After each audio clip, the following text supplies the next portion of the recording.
От изгрева на първите заселници до празника на петела, възвещаващ новия ден.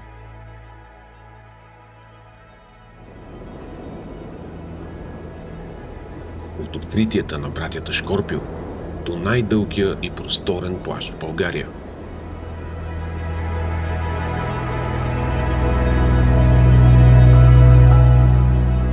От богатствата на гората Шерба до етнографските колекции, разказващи за отминалите векове.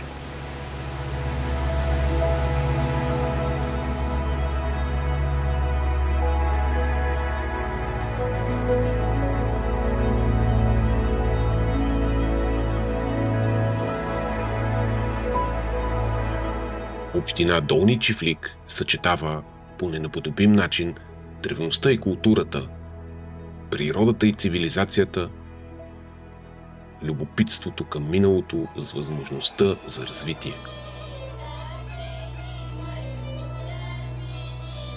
Много може да бъде изписано и разказано, но по същият начин сякаш никога не е достатъчно и на временното преживяване на всички разнообразни парчета от пъзела, тази малка, но наситена с какво ли не част от глобуса.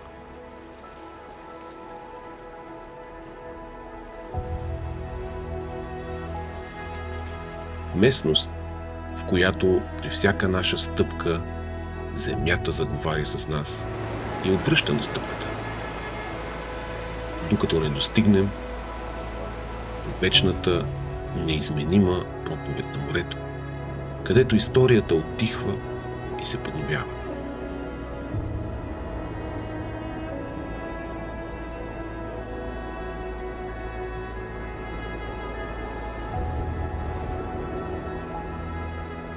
Местност, в която при всяка наша следваща стъпка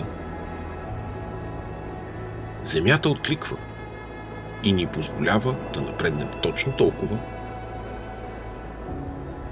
колкото е нужно за изграждането на постепенна, но трайна история.